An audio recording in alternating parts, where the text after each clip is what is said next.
Have you ever wished you could just turn your mind off? No thoughts, no overthinking, no replaying conversations from hours ago, just silence. But instead, your brain keeps going. Again and again and again. You replay things people have already forgotten.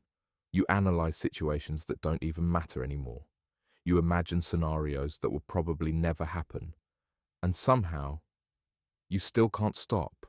Most people think overthinking is just stress, but it's not, because stress comes and goes. Overthinking stays.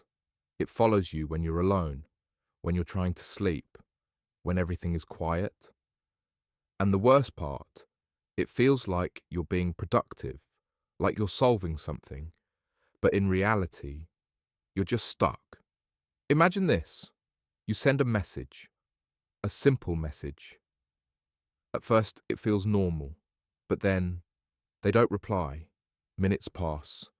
Then your brain starts. Did I say something wrong? Why are they taking so long? Are they ignoring me? Now your mind creates scenarios. Maybe they're upset. Maybe they're losing interest. Maybe you did something wrong. But the truth is, you don't know. And yet, your brain keeps searching for answers that don't exist. People who overthink don't just look, they observe. You notice small changes, tone of voice, facial expressions, energy shifts, things most people ignore. You catch instantly. At first, this feels like a strength, because it is. But over time, it becomes exhausting, because your brain never stops scanning, never stops analyzing, never stops asking, what does this mean? Overthinking is not random. It's protection. Your brain believes, if I think enough, I won't get hurt. So it prepares you for rejection, for failure, for embarrassment. It tries to predict everything, so nothing can surprise you. But here's the problem. You can't predict everything.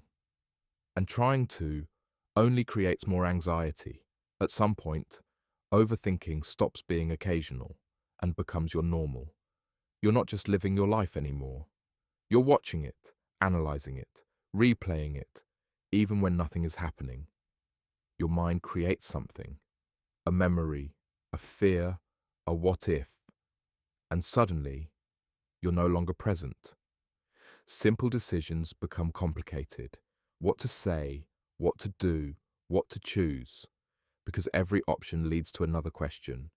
What if this is wrong? What if there's something better? What if I regret this?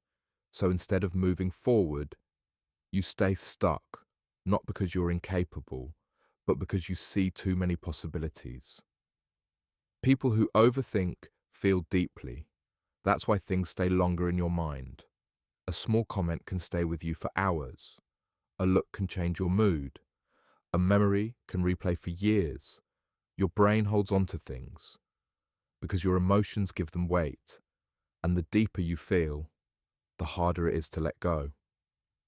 But here's something most people don't understand. Overthinking is not the real problem. It's a signal, a sign that something inside you needs attention. Overthinking often comes from fear of being judged, fear of making mistakes, fear of losing control, past experiences that taught you to be careful. Your brain learned that thinking more means staying safe, so now it never stops. And here's why you feel stuck, because your brain rewards it. Every time you overthink, it feels like you're doing something useful, like you're solving a problem, but you're not. You're feeding the loop, and the more you do it, the stronger it becomes. So how do you break it? Not by forcing your mind to stop, but by changing how you respond to it. First, notice when it starts. That moment when your thoughts begin to spiral. Pause, just recognize it. Second, understand that not every thought is true. Most of them are just noise. Your mind creates stories, but that doesn't make them real. Third, limit your thinking. Give yourself a few minutes to think, then stop. Don't let it take over your entire day.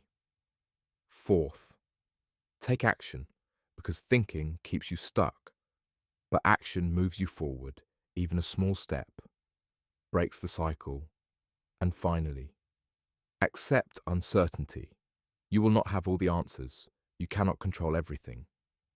And that's okay. The truth is, your mind is powerful. It sees more, feels more, understands more. But right now, it's working against you. And if you don't learn how to control it, it will keep controlling you. But once you do, everything changes, because the same mind that overthinks can also create clarity, confidence, and peace if you want to understand your mind and finally take control of it. Subscribe, because here, we don't just think, we master thinking.